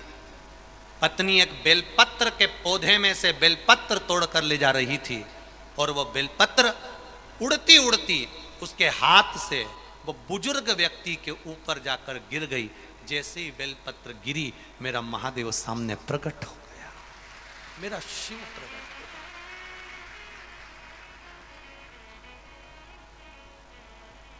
एक बात आप लोगों से कहना चाहेंगे, बड़ा ध्यान लगाकर सुनिएगा, बड़े स्मरण में सुनिएगा। आपको लग रहा है कि मैं बहुत उलझनों में घिरी हुई हूँ, बहुत तकलीफों में घिरी हुई हूँ, बहुत कष्टों में घिरी हुई हूँ, बहुत जगह मुझे तकलीफ है, बहुत कष्ट, बहुत दुख जीवन में चल रहा है। सामने से ऐसा लग रहा है कि कष्ट हमारा पीछा नहीं छोड़ रहा, दुख हमारा पीछा नहीं छोड़ रहा। बहुत चिंता और टेंशन में जब रहा करो तो गले में जो रुद्राक्ष पड़ा रहता है ना, उस रुद्राक्ष को हाथ में दबाकर श्री शिवाय नमस्तुभ्यम, श्री शिवाय नमस्तुभ्यम, श्री शिवाय नमस्तुभ्यम स्मरण कर लिया। जब तुम्हें लगे उलझन, और हम तो एक प्रैक्टिकल करने की बात कहेंगे।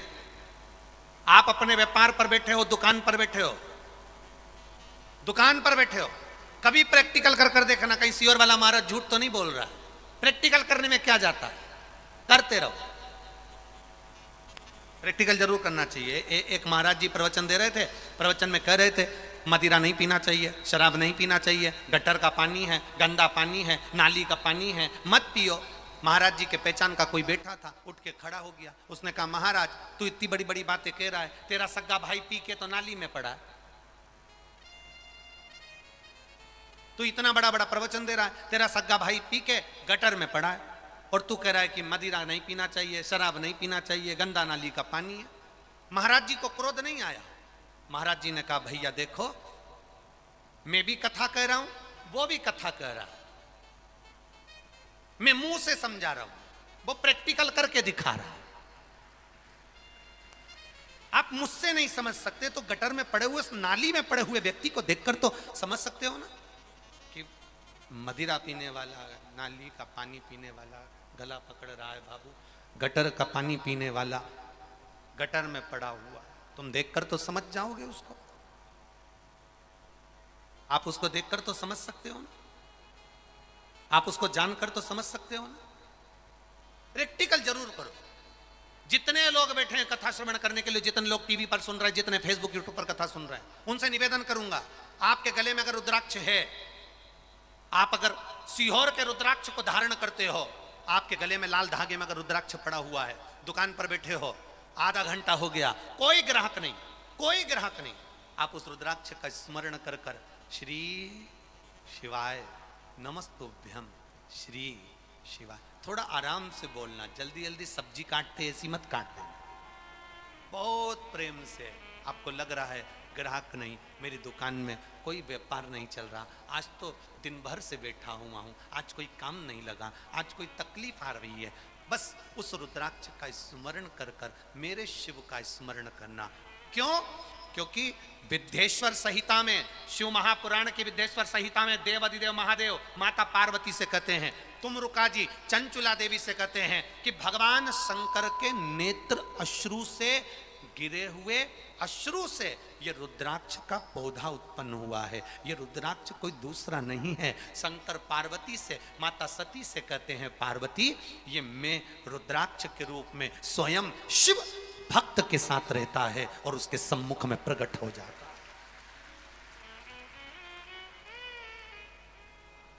बेलपत्री हाथ से उड़ती है धर्मपत्नी के, और धर्मपत्नी के हाथ से बेलपत्र उड़कर बूढ़े व्यक्ति पर जाती है और मेरा महादेव प्रकट हो जाता है। महादेव ने हाथ में चावल का दाना लिया, चावल लेकर एक चावल का दाना मेरा महादेव एक हंडी में, एक पात्र में डाल देता है। वो हंडी दासी मैया के घर की, वो पात्र अक्षय पात्र बन गया। वो पात्र कभी खाली नहीं हुआ। आज तक दासी मैया के यहां उस पात्र में भोजन बनता, आज तक बन रहा। एक दाना चावल का, एक दाना चावल। हम तो आपसे कहेंगे, बहुत भाव से कहेंगे, आपके घर में शादी हो, शादी का फंक्शन हो, किटी पार्टी हो, आपके घर में कोई भी आयोजन हो, 500 आदमी भोजन करने आ रहा है, 300 आदमी भोजन करने आ रहा है, आपको लग रहा है कि हमारे यहाँ 150 आदमी और बढ़ जाएगा, ज्यादा आप केटरिंग में पैसा नहीं खर्च करना चाहते, 300 लोगों की आपने केटरिंग दे दी और हो सकता है कि और बढ़कर आ जाए। एक शंकर जी पे चढ़ा हुआ चावल का दाना बाबा कुबेर भंडारी के नाम से लेकर आना और बाबा से कहना, बाबा अब भोजन और शादी आपको कराना है, उसको ले जाकर अपने भोजन में रख देना। कर दे, करे।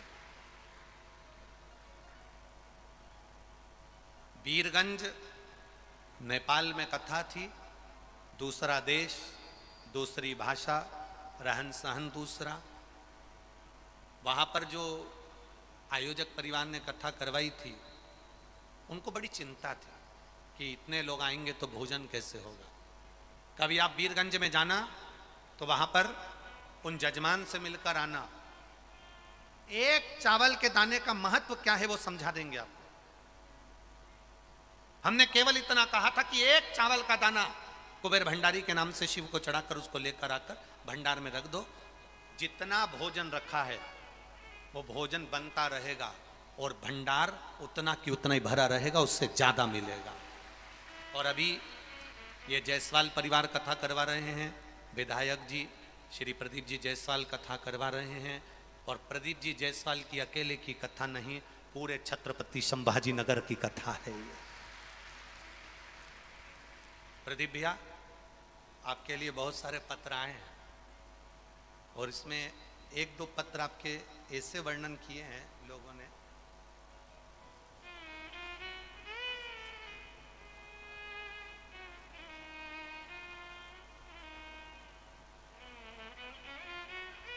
किसी का पैसा अटक गया था और वो सारी दुनिया में रोकर आ गया, कहकर आ गया, उसका धन जब नहीं मिला तब उसने, जिनने लिखा है पत्र, एक तो इतने सारे हैं जी, ढूंढने में तकलीफ, फिर उसने आपसे भी कहा, तो उसमें पत्र में लिखा है कि हमने प्रदीप जी जायसवाल जी आमदार जी से कहा, उन्होंने हमारा साथ दिया और हमारा जो पैसा डूब गया था, जो बैंक चली गई थी, वो बैंक में पैसा चले गया था हमारे ससुर का, वो पैसा हमारे आमदार जी ने साथ देकर हमारे पैसे को निकाल दिया। धन्यवाद आपको, बहुत साधुवाद है। राजनेता एक अपनी जगह पर होता है, उस राजनेता के पद से हटकर अपना भी एक स्वरूप होना चाहिए कि हम जनमानस के लिए तत्पर खड़े। यहां पर भी भंडारा चल रहा है, यहां पर भी भोजन हो रहा है, हजारों लाखों लोग रोज भोजन कर रहे हैं। जब कथा सुनने के लिए 8 लाख से 10 लाख लोग कथा सुनने के लिए दूसरे दिन आ सकते हैं, तो भोजन में सोचिएगा कि कितने लोग बैठे रहते होंगे। इतने लोगों का जब भोजन बन रहा है, 7वें दिन जब ये कथा पूर्ण हो जाए, तब जायसवाल जी से भी निवेदन करेंगे और आपसे भी निवेदन करेंगे कि उस भोजन भंडारे का दर्शन कर कर जाना, कि जितना रखा था उतना रखा ही मिलेगा, खाली नहीं। ये शिव भक्ति। जब वो चोर को कुबेर बना सकता है तो आपको क्यों नहीं दे सकता?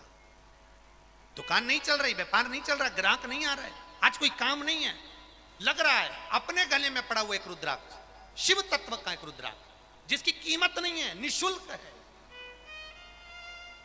क्योंकि मेरे महादेव को बेचा नहीं जाता। क्यों सीहोर का रुद्राक्ष निःशुल्क मिलता? क्यों कंकर शंकर की महत्वता वहां की? इतने रुद्राक्ष का महत्व क्या है आखिर?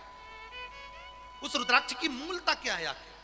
कभी जिंदगी में लेकर आओगे तो समझ में आएगा कि वो रुद्राक्ष है क्या आखिर, उस रुद्राक्ष की मूलता क्या है।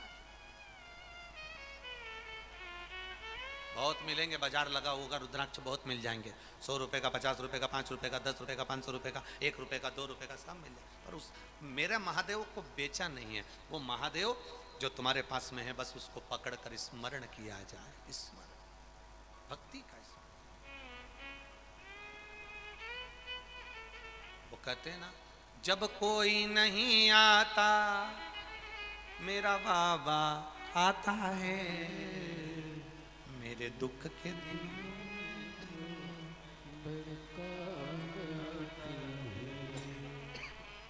मेरे दुख के दिनों में वो बड़ा काम आता है। आपका भरोसा, आप उसका विश्वास दृढ़ रखिए।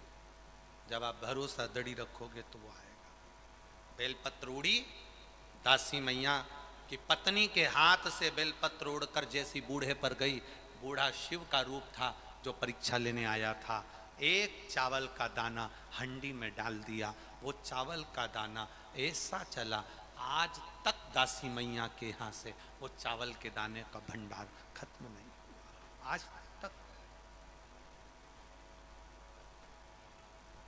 तक नहीं। एक चावल के दाने में वो बल है, एक बेलपत्री में वो बल है।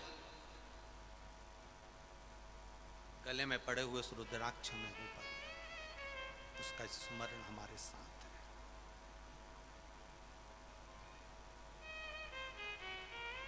भक्ति।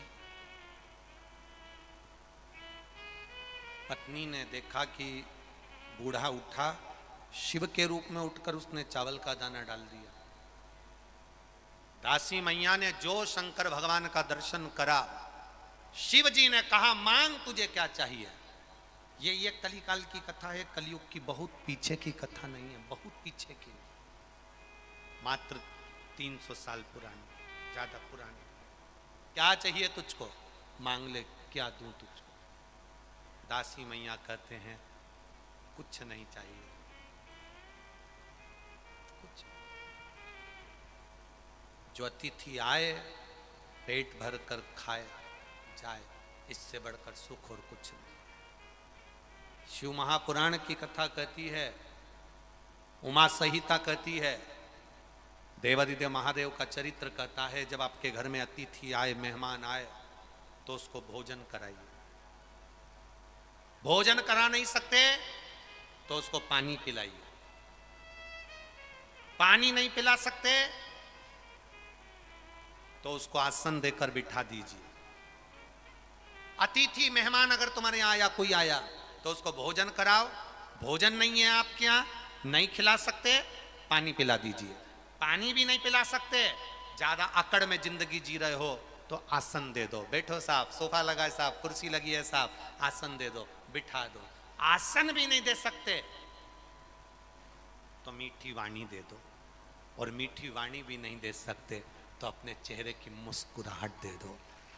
इतना तो दे सकते। जो आए हुए अतिथि को भोजन नहीं देता, पानी नहीं देता, वाणी नहीं देता, आसन नहीं देता, एक बार मुस्कुराकर बात तक नहीं करता, समझ लेना उसने अपने बुढ़ापे पर कुल्हाड़ी मार ली और आपका बुढ़ापा ठीक नहीं निकलेगा। दर बतर जब तुम अपने बच्चों को आतिथ्य करना नहीं सिखाओगे, किसी का सम्मान करना नहीं सिखाओगे, तो वो बच्चा क्या तुम्हारा सम्मान करेगा। आज हमारे यहाँ मेहमान इतने लोग हैं, पहले के समय में कितने मेहमान आते थे इनसे पूछना। पहले कितने मेहमान आते थे, मामा जी आ रहे, मौसा जी आ रहे, मौसी जी आ रही, काका जी आ रहे, रिश्तेदार आ रहे। आजकल तो शादियों में भी मेहमान नहीं आते, बारात जाती है, 25-50 लोग बारात में चले जाएं, बहुत बड़ी बात है। पहले मेहमान घर के अंदर पड़े रहते थे, रिश्तेदार आते थे, घर के लोगों का स्वभाव ऐसा होता था, उनका आदर करते थे, उनका सम्मान करते थे, उनका सत्कार करते थे, उनको खाना खिलाते, भोजन कराते, पानी पिलाते। आज के ज़माने में कोई किसी के यहाँ नहीं आता, क्योंकि खाना तो लोग खिला देते हैं, पानी तो पिला देते हैं, पर चेहरे पर मुस्कुराहट नहीं होती और मीठी वाणी नहीं होती, इसलिए कोई नहीं। कौन आए?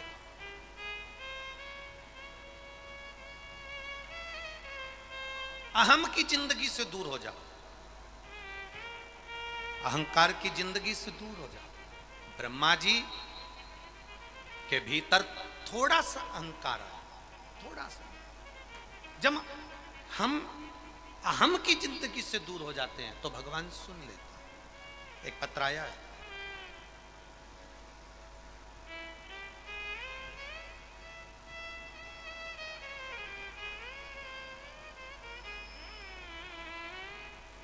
मेरा नाम दीपाली गौरव बाग है, छत्रपति संभाजी नगर की रहने वाली हूँ। मेरा मोबाइल नंबर ये है कहीं बैठी हो तो हाथ हिला सकती हैं। मेरा नाम दीपाली गौरव बाद, छत्रपति संभाजी नगर की रहने वाली हूँ। कहीं बैठी हो तो हाथ हिला सकती हैं। आप ही हैं, दोनों हाथ हिला दो एक बार। हर हर, हाँ ऐसे हाथ हिला दो। मेरे पति बैंक में काम करते हैं, परमानेंट नहीं थे। बाबा से प्रार्थना करी, पशुपतिनाथ का व्रत किया और बाबा की कृपा से मैं क्या वर्णन करूं गुरुदेव, जो कभी नहीं हो सकता था, बाबा ने मेरे पति को बैंक में परमानेंट की नौकरी दे दी है। ये शिव कृपा। गुरुदेव, जब मैं गर्भवती रही तब मुझे सोनोग्राफी करने में बुलाया तो डॉक्टर ने कहा था कि तुम्हारे गर्भ में जो बच्चा है उसका एक पाँव छोटा है और उसके हृदय में छेद है, उसके दिल में छेद है, उसका एक पैर छोटा है और उसके 2-3 बीमारियां उस बच्चे को बता दी। डॉक्टर ने कहा सभी रिपोर्टें इसकी ठीक नहीं है, इस बच्चे को तुम्हें नहीं रखना चाहिए। परिवार के किसी व्यक्ति ने कहा इस बच्चे को गिरा दीजिए, इस बच्चे को समाप्त कर दीजिए, क्योंकि इसका पाँव छोटा है, दिल में छेद है और ये माइंड से भी विकलांग रहेगा। मैं क्या वर्णन करूं गुरुदेव, एक लोटा जल सारी समस्या का हल। शिव की कृपा का क्या वर्णन करूं। एक लोटा जल चढ़ाते, पानी लाकर पी लेती, भगवान शिव का नाम ले लेती, पी लेती।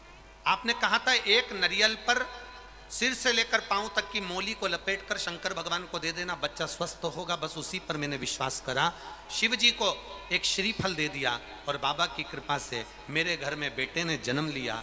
डॉक्टर भी आश्चर्य में है, इस बेटे को कोई रोग नहीं है और इसका पूरा शरीर ठीक है। आज वो 3 महीने का हो गया। मैं बाबा को यहाँ नमन करने के लिए, ये शिव तत्व, ये शंकर योग, ये त्रिकाल दर्शन, ये कैलाश। बैठिए बहन, हर हर, ये शिव तत्व है। औघड़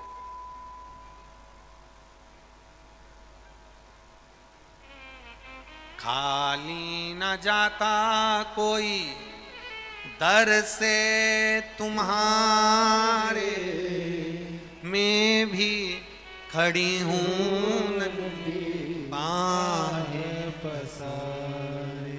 एक पत्र में किसी ने लिखा है 12 साल के बाद बाबा ने संतान दी है, और एक पत्र में लिखा है किसी ने 18 साल के बाद बाबा ने संतान दी है।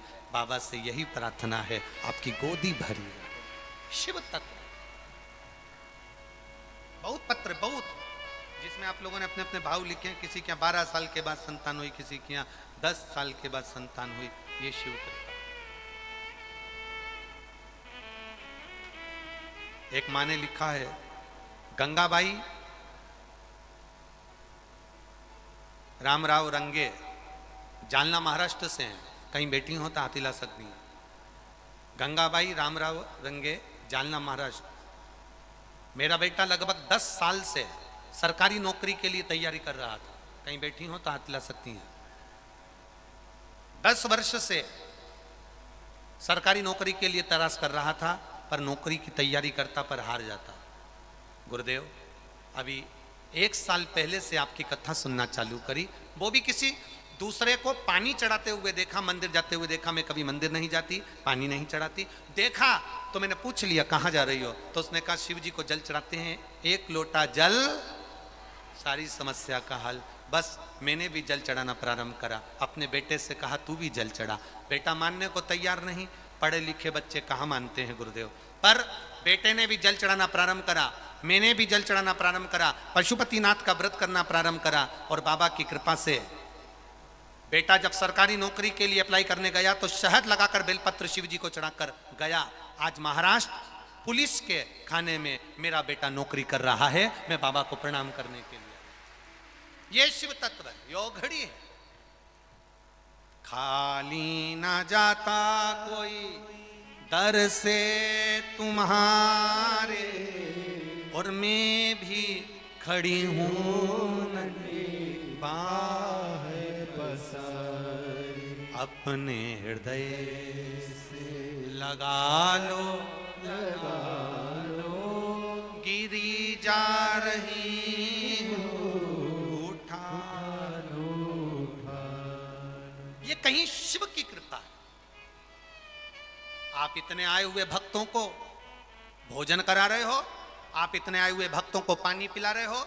कोई आकर भोजन करा रहा, कोई खिचड़ी खिला रहा, कोई पानी पिला रहा, कोई शरबत पिला रहा, कोई ठंडाई पिला रहा, कोई रसना पिला रहा, कोई अपने अपने घर से भोजन बनाकर 4-4 रोटी सेक कर लाकर टिफिन में भरकर अपने पास वाली को खिला रहा। तुम्हारा करा गया शंकर के प्रति दान, तुम्हारा किया गया शिव के प्रति भजन, तुम्हारा करा गया शंकर के प्रति स्मरण, और इतने शिव भक्तों की सेवा जो संभाजी नगर में हो रही है खाली नहीं जाएगी। 3 महीने में बाबा झोली भर ही देगा, ये निश्चित है। धन्य है छत्रपति संभाजी नगर, धन्य है।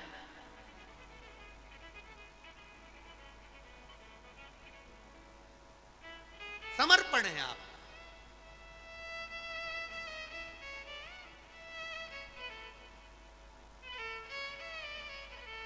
कितनी खुशी है पूरे क्षेत्र में, कितनी खुशी, जितनी तो दिवाली पर बम फोड़ने से नहीं होती होगी, उतनी खुशी तो छत्रपति संभाजी नगर के आए हुए इन भक्तों को देखकर छत्रपति संभाजी नगर के लोगों के हृदय में खुशी समाई। धन्य है।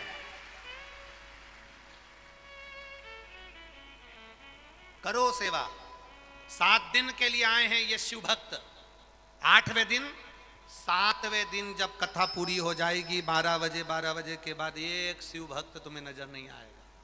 खाली बन जाए, अपने पास कुछ नहीं हो तो 10 टॉफी खरीद कर ही बाजू वाली को खिला देना, वो भी नहीं हो घर से 2 बोतल पानी की भर कर लाना, पड़ोसन को पिला देना। शंकर के भक्तों की सेवा करने का दूसरा मौका नहीं मिल पाएगा, कभी नहीं, कभी। आज छत्रपति संभाजी नगर के लोगों को सेवा का मौका मिला है। 10 जून से 14 जून तक 5 दिन की कथा भोपाल के करुण चौराहे पर, करुण क्षेत्र के अंतर्गत होगी। 5 दिन की कथा भोपाल वालों को मिली है, जो बहुत दिनों से आस लगाकर बैठे थे। राजा भोज की नगरी को मिली है।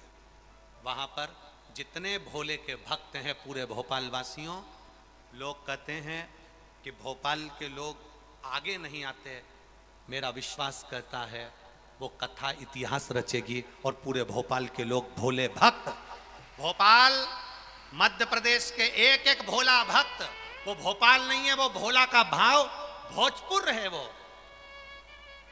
राजा भोज का नगर है। एक एक भोले का भक्त आएगा, आगे बढ़कर सेवा करेगा और शिव कथा का रस तत्व सुनेगा। भोपाल नगर में भी 10 जून से कथा चालू होगी। दोपहर में 2 बजे से 5 बजे तक कथा होगी। दिल से बाबा ने आपको दिया, आप दिल से लुटाओ। और यहाँ पर भी जितने भी करोड़पति, धनपति, वैभवपति बैठे हैं, उनसे निवेदन है अपने खजाने खोलकर सेवा में लग जाओ। ये मौका फिर नहीं मिलने वाला है, फिर नहीं मिलेगा। करो, अहम से दूर होइए, अहंकार से परे। एक चावल का दाना केवल एक कपड़ा दिया था, उसके टुकड़े कर लिए तो वो कपड़े का फल इतना दे दिया कि जिंदगी भर भंडारा करते रहे दासी मैया और कमी ना आए जिंदगी। कोई अतिथि आए, मेहमान आए, उसको भोजन कराओ। भोजन ना हो तो क्या करना है, बोलते जाओ जम के, पानी पिलाओ। पानी ना हो तो बैठने के लिए आसन दे दो। आसन ना हो तो मीठी वाणी दे दो। मीठी वाणी भी ना हो तो महाराज अपने चेहरे की मुस्कुराहट के साथ 2 शब्द बोल लो, बहुत है, बहुत। इतना भी अगर आपने दे दिया, इतना भी समर्पण कर लिया तो बहुत है। ब्रह्मा जी को अहंकार आ गया था, और ब्रह्मा जी को जब अहंकार आया तो ब्रह्मा जी ने हम अभिमान में आकर कह दिया भगवान विष्णु से, तुम्हारे पिता कौन? भगवान विष्णु ने कहा मेरे पिता भगवान देवाधिदेव महादेव हैं। महादेव का नाम सुना तो ब्रह्मा जी को हंसी आ गई। ब्रह्मा जी को हंसी, शिव का नाम सुनते ही हंसी। ऐसे कई लोग हैं जिनको शंकर के नाम पर हंसी आती है, बहुत हंसते हैं लोग। पहले शुरुआत जब कथा की थी शुरू शुरू में जब कथा करे, शिव महापुराण चालू करी, लोग कहते थे पूरी दुनिया में भागवत होती है, पूरी दुनिया में रामायण होती है, ये आया सीहोर वाला जो शिव पुराण करना चालू करा, कौन सुनेगा? शंकर जी के मंदिर में खाली मंदिरों में कुत्ते बैठे रहते थे, कौन जाएगा शंकर मंदिर? मंदिर में जाले पड़े रहते थे, सारे मंदिरों में भीड़ होती थी, पर महादेव के मंदिर में केवल सावन और शिवरात्रि के दिन लोग जाते थे, केवल सावन और शिवरात्रि। जब शुरू में शिव पुराण की कथा करना चालू करी, लोग हंसते थे, कौन सुनेगा? लोग भागवत सुनते हैं, रामायण सुनते हैं, ये सुनते हैं, वो सुनते हैं, शिव पुराण कौन सुनेगा? कहाँ से पकड़ ला इसको? शिव पुराण कहाँ से लिया है? कौन सुनेगा? कौन सुनेगा? कौन सुनेगा? शिव मंदिर में कुत्ते बैठे रहते हैं, जाले पड़े रहते हैं। आज प्रत्येक शिव मंदिर में ना कुत्ते बैठे हैं, ना जाले पड़े हैं, शिव के मंदिर में शिव के भक्त खड़े हैं, शिव के भक्त, मेरे ओघड़दानी, मेरे कुबेर भंडारी के भक्त खड़े हैं। इन शिव भक्तों की टोलियां शिव के मंदिर में आनंद पाती हैं। लोग कहते थे कौन सुनेगा? उनको एक बार छत्रपति संभाजी नगर लाकर दिखा दो, कौन सुनेगा? ये सुनने वाले शिव भक्त ही तो हैं। ये शिव भक्ति नहीं तो और क्या है? वो एक झांसी के हमारे चतुर्वेदी जी हैं, झांसी के चतुर्वेदी जी, उनकी धर्मपत्नी बहुत अच्छे भजन गाती, तो उसने एक भजन बनाया था जिसको अब लोगों ने भले अपनी अपनी भाषा में गा दिया, पर उसने भजन लिखा था, बड़ा सुंदर लिखा था। वो भजन की एक लाइन का स्मरण कर कि कल युग में शिव युग आया है, महादेव ये तेरा रचाया। कोई खड़ा नहीं होगा, बैठे रहो, बैठे बैठे स्मरण करो। कल युग में शिव युग आया है, महादेव ये तेरा, महादेव ये तेरा रचाया है, महादेव ये तेरा रचाया है, गुरुदेव ये तेरा रचाया है, गुरुदेव ये तेरा रचाया है। कल युग में शिव युग आया है, मेरे भोले ये तेरा रचाया। कोरोना आया, लोग घबराए, कोरोना में लोग अपने घर के अंदर बैठे रहे, बहुत भय में थे, कष्ट में थे, रोग से ग्रसित थे, पर मुझे लगता है कोरोना महादेव ने शिव महापुराण का प्रभाव दिखाने के लिए, जिसने सुना, कोरोना की बीमारी उसके घर तक पहुंची, पर उसके घर में आंच नहीं आने दी, मेरे महादेव बचा कर रखे।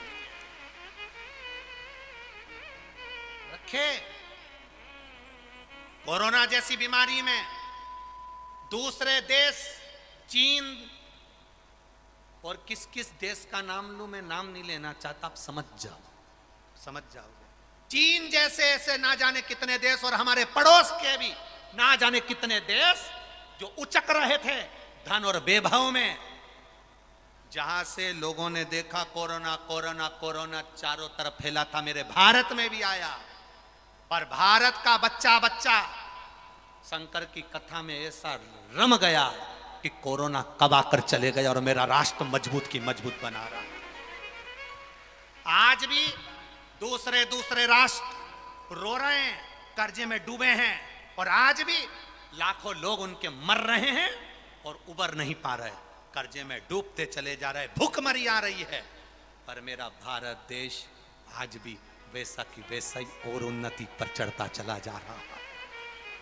आज उन्नति की सीढ़ी पर चढ़ रहा है, मेरे भोले ये तेरा